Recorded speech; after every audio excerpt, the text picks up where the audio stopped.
Bon après-midi. Je vais commencer aujourd'hui avec une nouvelle relativement bonne. Pour une fois, nous n'avons pas de décès supplémentaires au cours des 24 dernières heures. Cette situation est restée stable.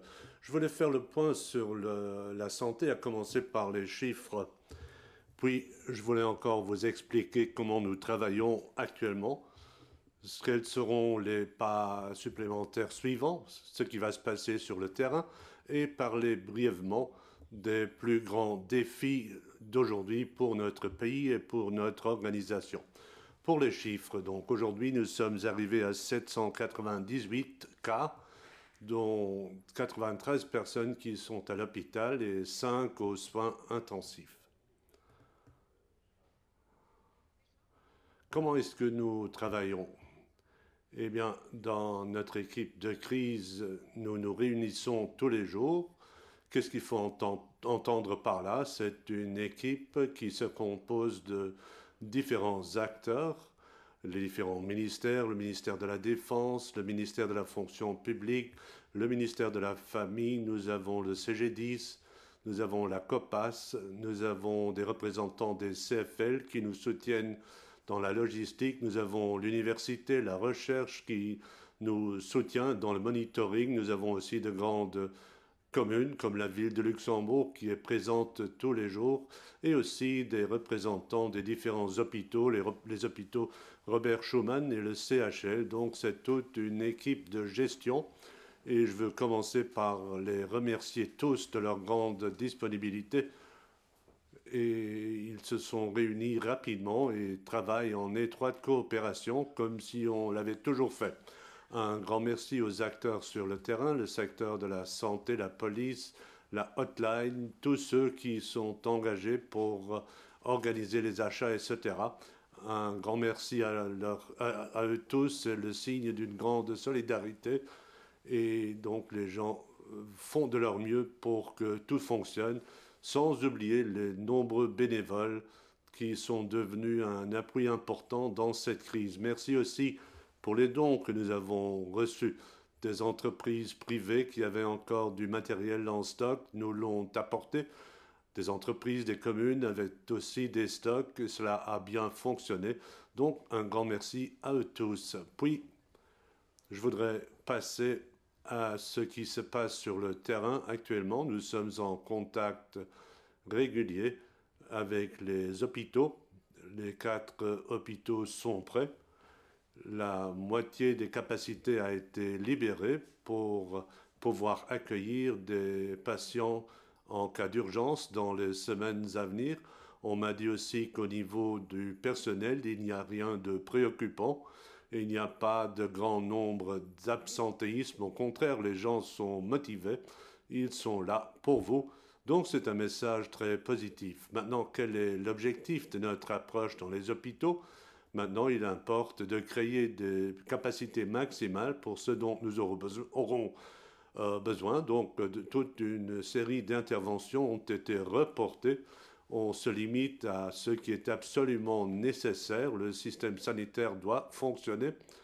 Et donc, nous voulons libérer un maximum de places. Et il y a aussi des élargissements autour du CHL. On a créé des espaces supplémentaires avec une structure temporaire qui est sur le point d'être construite et qui nous permettra d'installer une centaine de lits autour du CHL. Donc tout est en planification et en voie de réalisation. À côté de nos structures hospitalières, les 4 hôpitaux avec l'élargissement autour du CHL, nous avons aussi un premier centre de traitement qui est en place. Qu'est-ce qu'on entend par là? C'est à Colpar où nous avons restructuré le bâtiment de la Croix-Rouge. De quoi s'agit-il? Il importe d'avoir un espace pour accueillir des patients stationnaires que nous pouvons reloger sur place, que nous pouvons garder sur place. Un exemple, si nous avions un patient d'une maison de vieillesse hospitalisé, mais qui pourrait retourner, mais qui doit rester en observation, on pourrait le placer de manière post-hospitalière dans cette structure. Donc nous sommes prêts. C'est opérationnel et dans la même optique, nous avons une deuxième structure en stand-by et à l'heure actuelle, Mondorf, le domaine thermal, est prévu pour devenir opérationnel dans 4 jours. Donc vous voyez que nous sommes en train de planifier les structures en fonction des besoins. Comment la situation se présente-t-elle autour de la médecine primaire? Les cabinets médicaux, là, nous avons travaillé dans une première phase avec les maisons médicales. Maintenant, nous misons de manière renforcée sur la téléconsultation à partir de la semaine prochaine avec un outil qui facilitera cela. Et puis pour le traitement et pour le diagnostic, nous allons travailler avec des centres de soins avancés. Il s'agit de nouvelles structures qui seront opérationnelles à partir de demain, pas toutes ensemble, mais l'une après l'autre, et qui vont remplacer les maisons médicales existantes au fur et à mesure. Qu'est-ce que cela veut dire? Donc demain matin, la maison médicale de la capitale va encore être opérationnelle jusqu'à midi, puis elle sera fermée pour 2 heures pour que le staff puisse changer, puis tout est restructuré de l'autre côté, où une grande structure a été installée en fonction du nouveau modèle de soins avancé avec toute la logistique et tout le matériel. Puis nous aurons une étape suivante, probablement mardi dans le courant de la journée. Donc nous faisons cela au jour le jour dans le courant de la semaine. Nous aurons 4 centres de soins avancés. Un prochain centre sera déployé à Esch, à la Rock Hall, la troisième à Ettelbruck, dans le hall du Deich. Et à l'est, les équipes sont sur place avec une commune pour voir quels sont les halls, les salles qui sont appropriées à Grevenmacher. Demain, donc, à la Lux Expo, puis nous allons avancer avec Esch pour le switch à la Rock Hall et puis la Deich Hall. Et plus loin, nous allons savoir ce qui va se passer à l'est. Là, une décision sera prise dans l'après-midi. Pourquoi cette deuxième phase? Eh bien, parce que nous arrivons dans une phase où nous sommes confrontés avec des chiffres plus importants. Donc, nous avons besoin de grandes capacités que nous avons choisies. Nous voulons 4 grands centres où nous pouvons nous installer de manière professionnelle avec des filières qui sont mises en place et nous pouvons aller voir à la Lux Expo dès cet après-midi. Nous avons 2 filières où nous pouvons séparer entre les patients du Covid et d'autres patients. Ce sont un peu au genre d'écluses. On passe vers l'arrière avec une séparation depuis l'accueil en passant par le diagnostic, le testing. Dans les structures, un test sera fait en étroite collaboration avec les laboratoires privés. Les centres de soins avancés vont travailler avec un laboratoire et on va savoir qui sera disponible à quel endroit. Nous voulons tout centraliser en un seul endroit pour être aussi efficace que possible, pour travailler de manière professionnelle, pour pouvoir former le personnel, pour qu'ils puissent prendre les précautions qui s'imposent avec les patients. Et de notre côté, nous voulons avoir la meilleure vue possible sur l'évolution du virus à Luxembourg. Et donc, pour demain, nous avons prévu un instrument sur le plan interne, une application professionnelle qui nous permettra d'assurer le suivi du patient individuel depuis le début du test en passant par le traitement à domicile pour garder une vue constante et pour pouvoir, à la fin de cette crise, vraiment disposer des données nécessaires pour évaluer l'évolution et pour pouvoir parallèlement nous mettre en comparaison avec ce qui se passe à l'étranger. Nous avons toute une équipe de chercheurs de l'université qui nous soutiennent, du Luxembourg Institute of Health, qui nous disent jour par jour comment se présente l'évolution à l'étranger pour que nous puissions adapter nos structures. Et puis,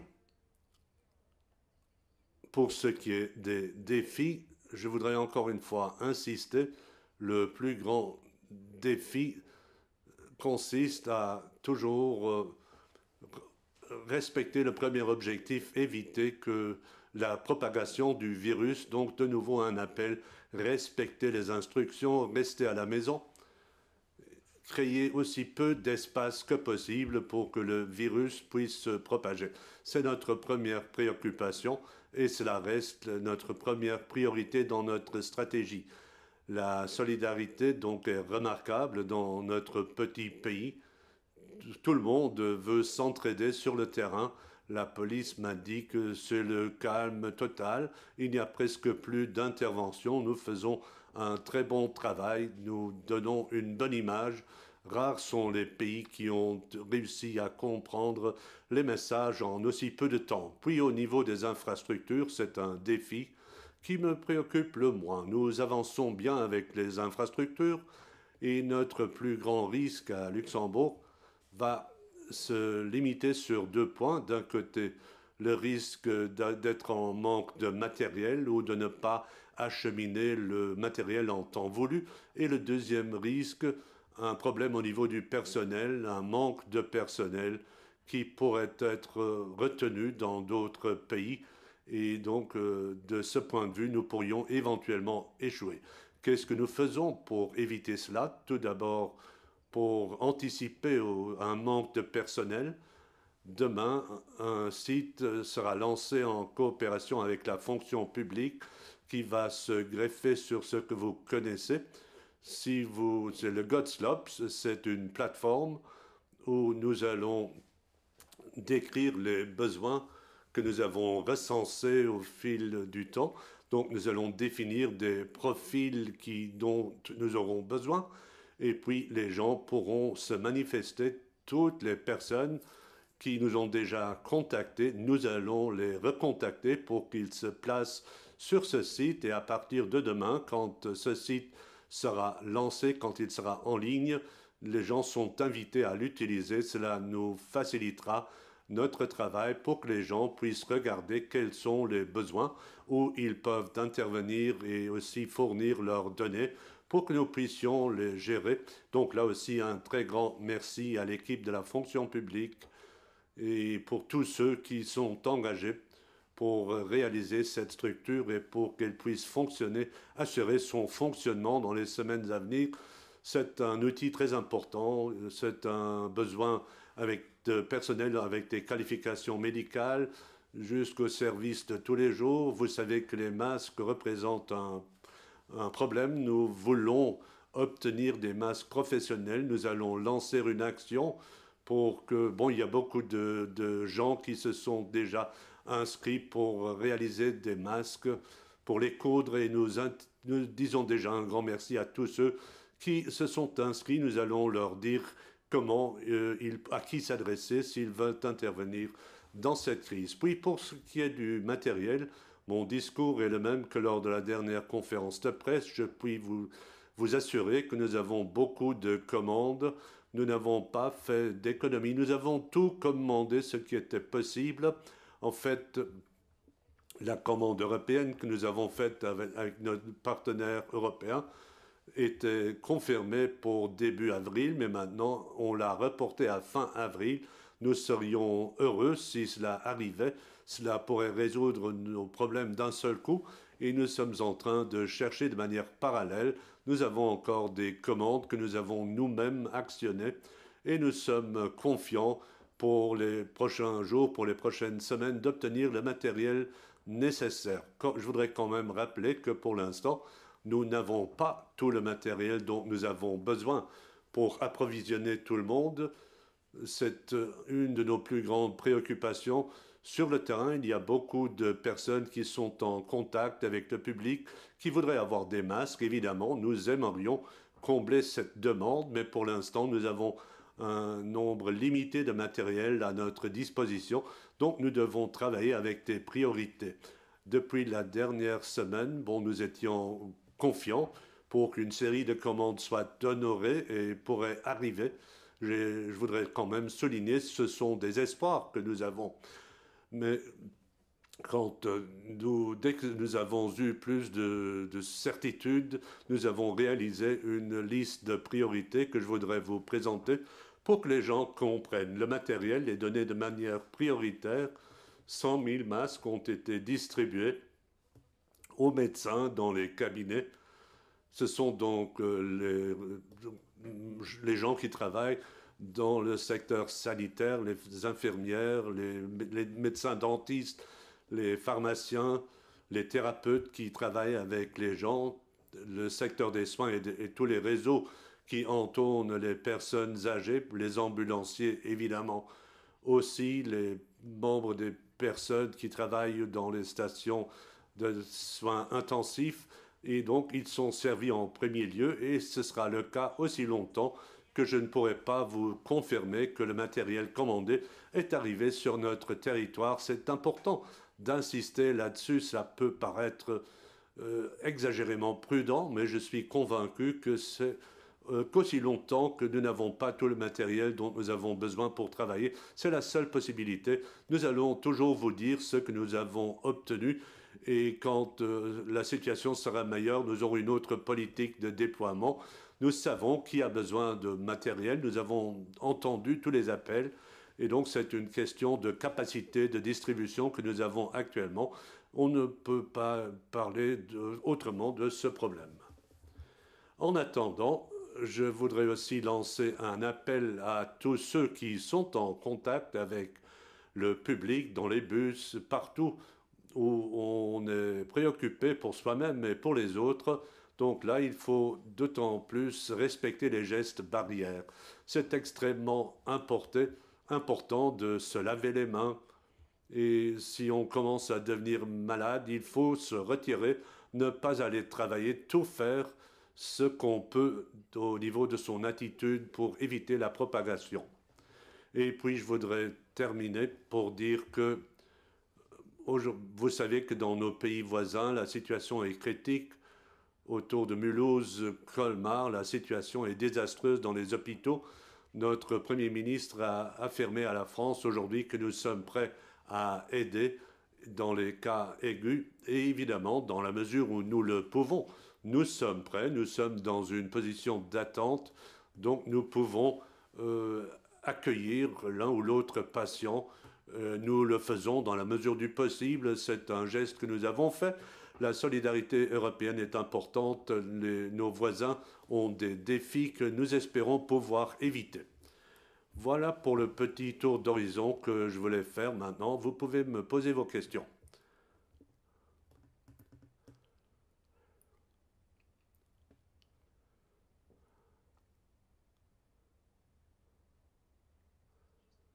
Une rectification pour les chiffres. Nous avons 34 hospitalisations et 3 cas de soins intensifs. Bon après-midi. Moi, je vais commencer avec les questions. Une question de RTL en Italie. Un député de la Lega a posé une question parlementaire au ministre de la Défense parce qu'il trouve que c'est inacceptable que la structure de l'OTAN soit envoyée au Luxembourg. En Italie, ils en auraient beaucoup plus besoin. Quelle est votre réaction? Évidemment, c'est un triste malentendu parce que le terme d'hôpital militaire circule, mais ce n'est pas vrai. Bon, l'agence de procurement, c'est l'ancienne NAMSA qui nous a livré une grande tente de l'armée, non pas du matériel, mais c'est seulement une structure militaire, une tente que nous pouvons ériger et nous allons utiliser notre propre matériel, nous allons équiper cela. Évidemment, on a constaté que nous avons reçu l'équipement par le biais de l'aéroport de Bari, donc et cela a créé beaucoup de remous dans ce pays. Mais effectivement, ce n'est pas un hôpital militaire, c'est une forme de tente dont disposent toutes les grandes armées. Il y en a aussi autour des hôpitaux de Mulhouse. Nous avons la même chose en Italie. Nous ne l'avions pas et nous avons voulu nous équiper dans ce contexte, mais il ne s'agit pas de matériel critique, d'appareils respiratoires. Ce n'est rien de tel, c'est une structure, une tente que nous avons reçue, comme on peut en avoir pour les grandes armées. Encore une question du Lutzerbeuerland. Quelle approche existe avec les tests? Lundi, le docteur Berthet avait dit « Nous ne testons que les personnes vulnérables ». Vous avez dit à la Chambre qu'à la maison, dans les maisons médicales, il y aurait des tests systématique. Et est-ce qu'on peut vous comprendre comme cela? Quel en est l'objectif, tout en sachant que si on fait plus de tests, on aura plus de cas de contamination? Combien de tests sont effectués actuellement? Et qu'est-ce qu'on va faire lorsque les centres de soins intensifs seront en place? Tout d'abord, je suis d'avis que ceux qui pensent que la situation est déjà dangereuse aujourd'hui n'ont qu'à regarder la situation en Italie, à Bergamo ou à Mulhouse. La situation est dramatique. Pour ce qui est des tests, dans une première phase, quand nous étions dans le confinement, quand nous avons des cas individuels, nous avons la double condition de tester. Lorsqu'on est venu d'une région à risque, on a fait des tests. Maintenant, nous sommes dans une deuxième phase où nous ne pouvons plus isoler, où l'ensemble du pays devrait se retirer et nous passons dans une politique plus générale, évidemment sous réserve d'avoir suffisamment de tests. Je dirais deux choses. Le test n'apporte rien si on n'a pas de symptômes. Absolument rien. Il est négatif. Et cela ne veut pas dire que je ne peux peut-être pas quand même attraper le virus. Donc ce n'est pas recommandé de faire ce test aussi longtemps qu'on n'a pas de symptômes. À l'inverse, lorsque les centres seront en place, notre ambition, c'est de généraliser les tests. C'est ce que nous voulons faire, mais c'est évidemment tributaire du nombre des tests que nous avons commandés. Je ne peux pas affirmer aujourd'hui que nous aurons suffisamment de tests pour un mois. Nous allons les appliquer là où cela fait un sens, tout en espérant que prochainement nous pourrons généraliser la phase des tests. Mais je voudrais aussi souligner que si on compare les chiffres avec les pays voisins, nous faisons déjà énormément de tests, beaucoup plus que les pays voisins, et c'est peut-être une chance d'avoir une situation moins dramatique sur le terrain. Je continue avec une question de la Zeitung vom Letzterer Volk. Un article scientifique de la Chine parle des bons succès dans le traitement du Covid-19 avec du chloroquine, un médicament contre la malaria. Eh bien, nous suivons toutes les pistes.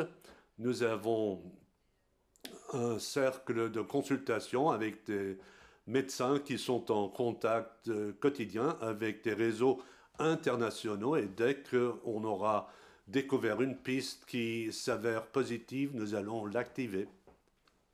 Une question du Luxembourger Wort. Est-ce que vous avez un modèle de prévision pour savoir combien de personnes contaminées et combien de décès nous aurons à Luxembourg? Nous travaillons sur un modèle avec l'Université de Luxembourg pour faire des projections à partir de la semaine prochaine, quand un système central sera mis en place. Ce sera possible. Si vous regardez les projections à l'étranger, c'est relativement simple de transposer cela par une règle de 3. Nous allons actualiser nos données au fur et à mesure. Une question du Tageblatt. La deuxième phase, est-ce que cela veut dire que si les gens sont malades, qu'ils doivent d'abord aller dans un centre de soins avancé et ensuite être hospitalisés? Oui, à moins qu'il ne s'agisse d'une urgence qui serait tout de suite adressée à l'hôpital. Et je voudrais souligner que le principe de ces centres, c'est aussi la téléconsultation. La première étape que tout le monde devrait respecter, c'est prendre contact avec le système mis en place, avec le médecin généraliste pour se faire conseiller. Ensuite, il sera orienté dans le centre. S'il n'y a pas de médecin généraliste, on peut tout de suite s'adresser à un tel centre où on fait un tri pour juger de la situation, puis les gens seront aiguillés là où cela fait un sens. Encore une question du Tageblatt. La ministre belge de la Santé a dit qu'elle estime que les gens vont devoir rester à la maison pendant au moins 8 semaines. Quelle est l'approche du gouvernement luxembourgeois? Nous regardons au fur et à mesure, mais je ne pense pas que nous pourrons faire comme si de rien n'était à partir de la semaine prochaine. Nous allons évaluer la situation avec nos collègues étrangers. Une question de RTL. Les tests sur les stations drive-in sont faits avec des prélèvements par la gorge, par le nez. Est-ce que c'est suffisamment fiable et pourquoi différentes méthodes. Je ne suis pas médecin, mais je suppose que les personnes qui sont sur place savent ce qu'elles doivent faire. Donc à partir de la semaine prochaine, quand nous allons passer dans le mode suivant, la phase 2, nous allons collaborer en étroite coopération avec les laboratoires privés. Cela nous permettra d'avoir des données plus rapidement. Mais là, je n'ai jamais encore fait un tel test et je ne voudrais pas m'avancer sur ce qui est correct ou non. Une question de contacto ou deux questions. La prévision selon laquelle le pic de l'épidémie sera atteint dans 2 semaines et après cette période, quelles mesures seront prises pour prévenir une nouvelle vague de la maladie? Eh bien, ce sont les projections qu'on fait un peu partout. En raison des expériences qu'on a faites dans d'autres pays, nous pouvons aussi estimer que dans 2 semaines, nous aurons le sommet. C'est ce que les médecins ont dit aussi. Pour ce qui est de l'après-crise, il faudra voir après la crise, c'est un nouveau virus et on ne peut pas encore dire aujourd'hui comment il va évoluer. On fait des recherches intensives et je suppose que dans 2 semaines, nous aurons plus de connaissances scientifiques qu'aujourd'hui. Le Lutzebuerland demande encore une fois combien de tests sont effectués actuellement et combien pourrons-nous faire quand les centres de soins intensifs seront en place. Actuellement, nous sommes à 1500 tests par jour, c'est beaucoup, et nous allons essayer de continuer sur ce rythme, mais ne me demandez pas pendant combien de jours nous pourrons le faire. Nous attendons des commandes, il faudra ajuster en fonction du matériel disponible et nous n'allons pas faire de spéculation. Une question de RTL. Le personnel des services de soins privés se plaint de n'avoir pas de masque à disposition. Hier, on a dit qu'on en aurait distribué. Où en sommes-nous? Le déploiement a été fait pendant la dernière semaine pour les 8 catégories prioritaires et beaucoup de masques ont été fournis, 190 000 avec les différentes fédérations. Je suppose que tous ceux qui avaient annoncé des besoins ont été fournis. Bon, c'est tout ce que je sais. S'il y a un problème, on devrait s'adresser à nous. Le quotidien demande. Le Grand-Duché peut-il tenir avec ses stocks actuels de masques? J'espère que nous pourrons dire nous avons tout ce dont nous avons besoin pour toute la crise. Voici des questions de Lux Times. Est-ce que le Luxembourg a payé pour les importations des aides médicales depuis la Chine? Eh bien, nous avons de nombreuses commandes et je puis vous dire que pour l'instant, je ne peux pas donner de réponse. Il y a eu du matériel dont on nous a fait cadeau, d'autres ont été achetés. Est-ce que l'hôpital d'urgence à Strassen a aussi été fourni par la Chine? Non.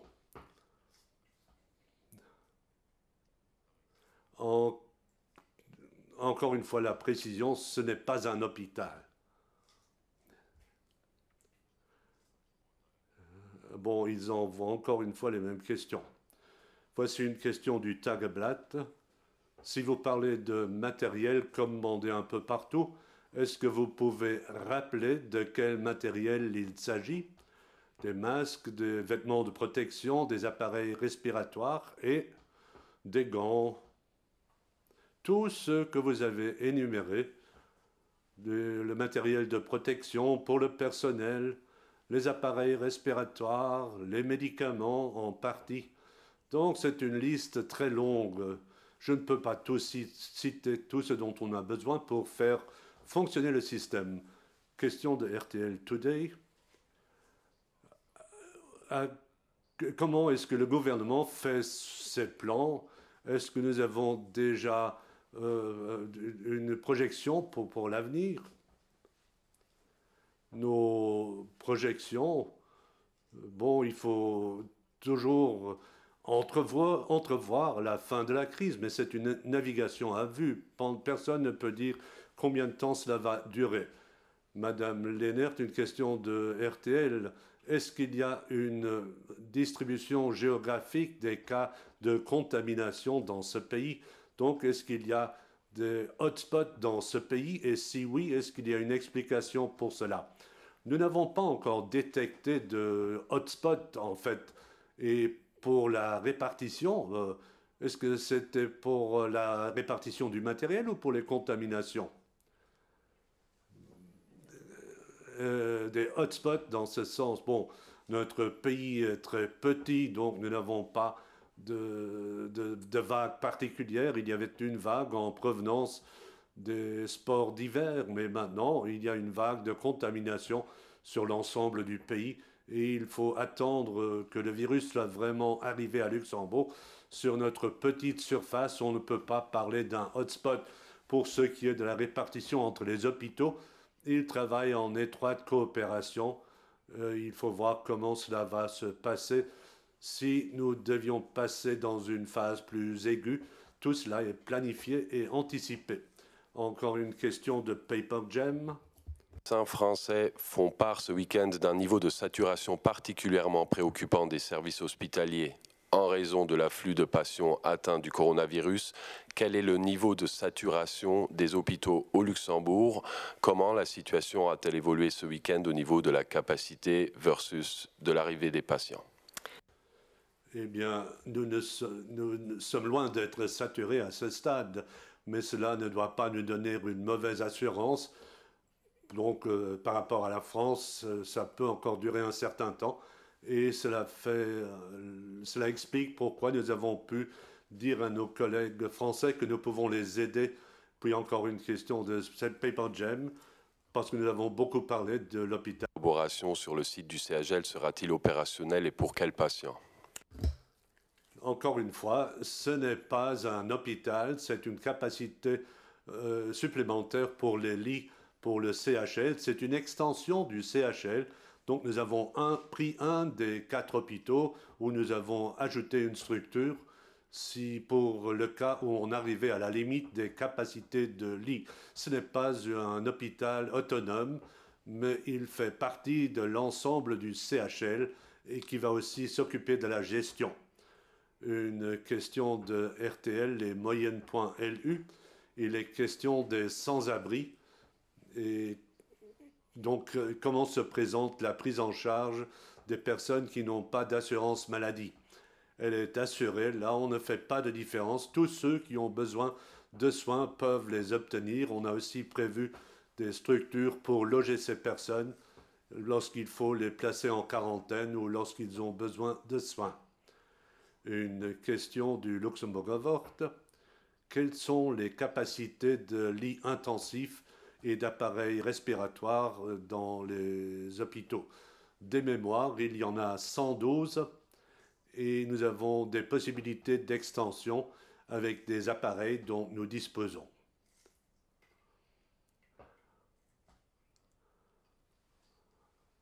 Encore une fois, une question du Tagblatt par rapport à une question déjà posée ou aussi une réponse que vous avez déjà donnée. Vous avez dit qu'il y a une vague de personnes qui sont revenues des sports d'hiver. Combien de personnes? Je ne peux pas vous dire. Les gens sont traités. Nous ne sommes pas en train d'imaginer des scénarios pour savoir qui s'est contaminé où. Contacto demande encore une fois. De ventilateurs respiratoires sont disponibles au Luxembourg à l'heure actuelle? Combien de ventilateurs sont commandés et doivent-ils être disponibles dans les prochains jours? Je ne peux pas vous donner de chiffres sur le matériel. On ne doit pas le dire sur la place publique. Nous avons un grand stock et nous avons fait de grandes commandes. Une question de Lax Times. Ils en avaient envoyé 3. Je n'avais pas lu la dernière question. Le Luxembourg a un taux de contamination très élevé, plus d'une personne sur 1000. Oui, bon, cela s'explique parce que nous avons beaucoup plus de tests que les autres pays. C'est une des raisons. Si on fait beaucoup plus de tests, alors on a plus de cas détectés. C'est très important de documenter les chiffres. Ce n'est qu'après la crise qu'on peut procéder à une évaluation statistique. C'est difficile de faire des comparaisons parce que les données de base sont différentes. Question du quotidien, est-ce que vous pouvez donner des précisions sur les deux filières dans les deux centres de soins? Est-ce qu'une filière est pour le Covid-19? Pourquoi l'autre filière? Bon, c'est une filière Covid et une filière non-Covid. Donc, c'est faire un premier diagnostic s'il y a des menaces, qu'il s'agisse d'un Covid et s'il y a des personnes qui ont d'autres maladies pour qu'il n'y ait pas de contact et on veut assurer la logistique, c'est Covid et non-Covid pour les séparer. Une question de RTL. Pour les médias sociaux, on offre des masques. Comment est-ce que les gens peuvent savoir si c'est du matériel fiable? Bon, si on a une marque CE, c'est que c'est autorisé, mais il y a les plus drôles de choses qui circulent, donc il n'y a pas de recette miracle. Pour nos commandes, je voulais aussi préciser, nous avons lancé des commandes. À l'arrivée, il faudra voir si l'emballage, si le contenu est ce qui figure sur l'emballage. Donc il y a toute une série de tests qui vont encore devoir être réalisés. Question de l'essentiel. 98 cas annoncés, combien sont guéris? Nous n'avons pas encore de chiffres à ce niveau. À partir de la semaine prochaine, nous voulons avoir plus de transparence et nous aurons plus de chiffres, des chiffres plus éloquents pour les personnes qui ont été guéries. Il y en a certainement une dizaine, on me dit actuellement une dizaine, mais le monitoring sera mieux mis en place la semaine prochaine. Encore une fois, l'essentiel. Envisageable d'interdire les sorties à vélo comme l'ont fait d'autres pays qui veulent éviter des accidents qui encombrent les urgences. À ce stade, c'est très calme sur nos routes. S'il y a des gens qui veulent faire une sortie en bicyclette, ce n'est pas un problème. Et je suis confiante que nous n'aurons pas besoin de cela parce que les gens ont un comportement raisonnable et nous n'aurons certainement pas toute une série d'accidents de bicyclette. Encore une question de Paper Jam que j'avais gardée sous la main. La grande région peuvent-elles aider le système hospitalier luxembourgeois en termes de matériel ou de fournitures utiles pour lutter contre le virus? Eh bien, ils ont suffisamment de problèmes de leur côté. Ils sont en train de tout activer pour les commandes de matériel qu'on peut obtenir en Europe et en dehors de l'Europe. Et s'il y a des entreprises qui peuvent nous aider, bon, nous les avons sans doute déjà trouvées, ou elles sont les bienvenues pour nous contacter si elles veulent intervenir. Nous avons reçu déjà beaucoup de dons de la part de firmes privées, aussi du matériel et des ressources de firmes privées qui nous sont mis à disposition. C'est une très bonne chose, mais on demande de manière plus spécifique, oui, bon, des masques, des gants, du matériel de désinfection. Je ne me fais pas d'illusions. Il n'y a rien dont on n'aurait pas besoin qu'on nous apporterait. Encore une question du LANT dans les centres de soins avancés. Est-ce qu'on pourrait aussi y hospitaliser des patients ou est-ce qu'on pourrait développer ces centres pour le cas échéant? En fait, c'est pour des traitements ambulatoires, mais nous les avons installés de manière à ce qu'il y ait une possibilité pour installer ou ajouter des lits. Donc, dans une première phase, leur destination, c'est le service ambulatoire et quand même, nous avons prévu pour une phase supplémentaire d'avoir l'espace nécessaire pour mettre d'autres lits en place. Et c'est en fonction de cela que nous choisissons les sites pour ne pas devoir déménager une troisième fois, mais pour pouvoir développer les structures dans la mesure des nécessités sur place.